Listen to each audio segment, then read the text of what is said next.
Workshop calculation and science का ये paper देखिए, 10th पास ट्रेड जितनी भी ट्रेड सभी के लिए एक ही पेपर आता है ये। अगर आप फर्स्ट ईयर में हैं तो आप 6 मंथ ट्रेड में हो या 1 ईयर ट्रेड में हो या 2 ईयर ट्रेड, किसी भी ट्रेड में होंगे आप, वर्कशॉप कैलकुलेशन एंड साइंस का पेपर एक जैसा ही आता है। ये हमारा पेपर पुराने पैटर्न वाला है, यह पेपर पुराने पैटर्न पर आधारित है, सेमेस्टर सिस्टम पे आपके फर्स्ट ईयर में ये एप्लीकेबल होगा। तो आइए स्टार्ट करते हैं। तो हम इसमें हिंदी वाला पेपर सॉल्व करेंगे। हमारा पहला क्वेश्चन है 2.5 गैलन को लीटर में बदलें। हम जानते हैं कि 1 गैलन में 4.545 लीटर होता है, इसलिए आप 2.5 का निकालेंगे तो आपका आंसर सी करेक्ट आएगा, 11.365। देखिए ये हमारा ब्रिटिश गैलन है, ऐसे ही एक होता है एक यूएस गैलन। तो आपका एक यूएस गैलन में 3.785 लीटर होता है। तो हम चेक करेंगे क्योंकि इसमें कोई आंसर मैच नहीं कर रहा है, इसलिए हमारा ये आंसर करेक्ट है। हमें ब्रिटिश गैलन से करना होगा, तो हमारा आंसर बी यहाँ पर करेक्ट है। क्वेश्चन 2, 28/9 भागे 9 सिंपल डिवीज़न है, भाग है ये, आप इसको स्वयं करिएगा। इसका करेक्ट आंसर ए है। क्वेश्चन 3 देखते हैं, √10404 का मान क्या है। देखिए अगर आप स्क्वायर करके देखेंगे तो जिसके लास्ट में देखिए 2 आ रहा है, इसका स्क्वायर 4 होगा, तथा इसका आंसर बी हो जाएगा। इसको सॉल्व करने की ज़रूरत नहीं है, क्योंकि अगर इसका आप स्क्वायर करेंगे तो लास्ट में 1 आएगा, इसमें 9 आएगा, इसमें 6 आएगा। तो चूँकि 2 का स्क्वायर लास्ट में 4 आएगा तो लास्ट डिजिट 4 आएगी, इसलिए आपका आंसर ये है। 430 सेंटीमीटर को इंच में बदलिए। तो हम जानते हैं कि 2.5 सेंटीमीटर में हमारा 1 इंच होता है,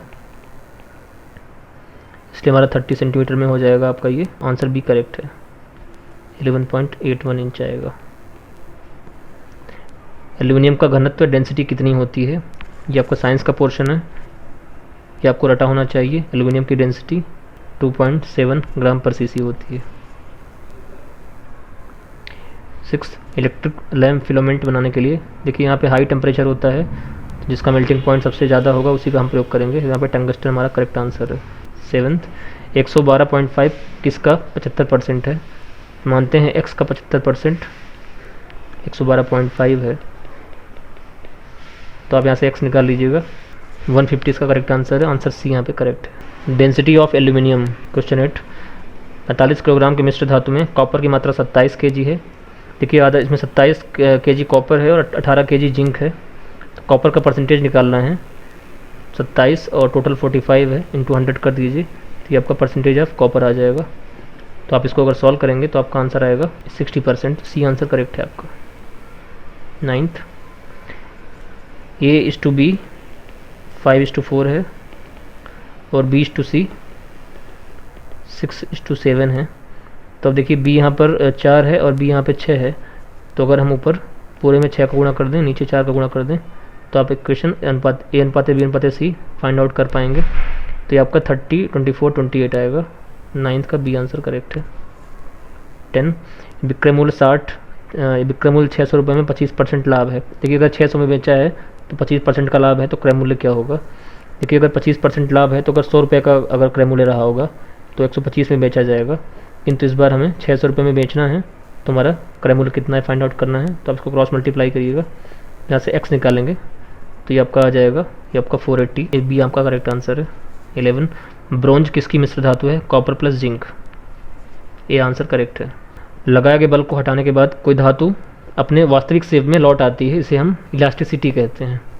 ये हमारी मैकेनिकल प्रॉपर्टी होती है, इलास्टिसिटी एक मैकेनिकल प्रॉपर्टी है, इसमें फोर्स हटाने के बाद वस्तु अपने वास्तविक शेप में रिगेन हो जाती है। 13 5 किलोग्राम भार और 600 सेंटीमीटर क्यूब आयतन वाले लोहे का घनत्व आपका जो होता है मास अपॉन वॉल्यूम। देखिए आंसर देखेंगे तो ग्राम पर सीसी में है, इसलिए हमारा मास 5 kg, इसलिए हम इसको ग्राम में करेंगे तो 5000 ग्राम हो जाएगा, और 600 सेंटीमीटर क्यूब, तो यूनिट बैलेंस हो गई है। इसको आप सॉल्व करेंगे तो आपका आंसर आ जाएगा 8.33, करेक्ट आंसर ए इसका करेक्ट आंसर है। 14 गति के समीकरण में v² बराबर u² + 2gs D, correct answer.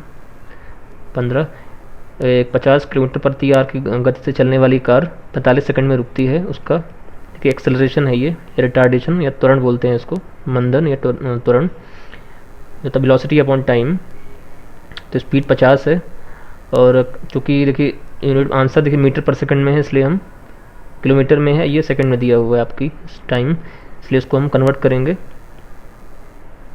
Metre प्रति सेकंड में, तो ये आपका 3600 सेकंड ये हो गया, और टाइम आपका 45 सेकंड है। तो आपका एक्सेलरेशन आ जाएगा 0.358। तो आपका आंसर आ जाएगा 0.308। बी आंसर करेक्ट है। 16 400 अनुपात 8000 इक्वल टू 1:x। यहाँ से x फाइंड आउट करना है, बहुत आसान है, क्रॉस मल्टीप्लाई करिएगा, इसका आंसर आ जाएगा 20। इसका करेक्ट आंसर है सी। 17 देखिए, यदि मात्रा m75 kg, समय 10 सेकंड और दूरी 75 मीटर है, तो वॉट की शक्ति का मान क्या होगा अगर 1 किलोग्राम में 9.81 न्यूटन होता ही दिया गया है। इसके लिए मैं एक डायग्राम भी दिया गया है देखिए, और 4 ऑप्शन दिए गए हैं। इस क्वेश्चन को अगर ध्यान से देखें तो इसमें डायग्राम की ज़रूरत भी नहीं है। शक्ति या पावर का फार्मूला होता है कार्य बटा समय। कार्य करने की दर को ही हम पावर कहते हैं। इसकी यूनिट होती है वॉट। वॉट ही शक्ति, ये देखिए कार्य का जूल और टाइम का सेकंड, तो जूल पर सेकंड को हम वॉट कहते हैं। तो हमें पूछा गया है, पावर पूछा गया है, तो कार्य निकालेंगे, वर्क होता है फोर्स इनटू डिस्प्लेसमेंट अपॉन, देखिए फोर्स यहाँ पे कितना है, तो फोर्स होता है mg, तो यहाँ देखिए 75 दिया है हमारा, मास इंटू जी करेंगे 9.81 हो जाएगा, और डिस्टेंस दूरी तक की गई 75 मीटर, तो हमारा यहाँ से वर्क आ जाएगा 75 इंटू 9.81, या गया 55 18 1.25। तो पावर निकालना है तो इसमें आप W/T 10 का भाग लगा दीजिएगा, इसमें टाइम 10 दिए गए, तो आपका आंसर 5518 ए आंसर करेक्ट है। क्वेश्चन नंबर 18 देखिए, न्यूटन मीटर, इसी को जूल कहते हैं, तो इसमें 1 जूल होगा। 1 न्यूटन मीटर में 1 जूल होता है, न्यूटन मीटर को ही जूल कहते हैं। देखिए W इक्वल टू होता है फोर्स इंटू डिस्प्लेसमेंट, फोर्स की इकाई न्यूटन और इसकी मीटर, तो इसी को हम जूल कहते हैं।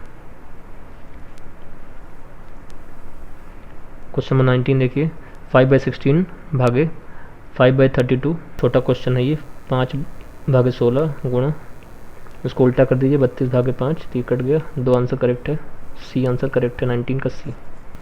20 92.16 का वर्गमूल ज्ञात करें। ये अंडर रूट आप स्क्वायर रूट निकाल लीजिएगा। देखिए इसका एक तरीका करने का और भी है कि स्क्वायर करने पे हमारा ये आना चाहिए, तो आंसर्स के स्क्वायर में सिर्फ 6 अगर आ रहा है तो उसका स्क्वायर में आखिरी में 6 आएगा, तो इसलिए आंसर डी करेक्ट होगा। बिना सॉल्व किए आप इसको टिक कर सकते हैं।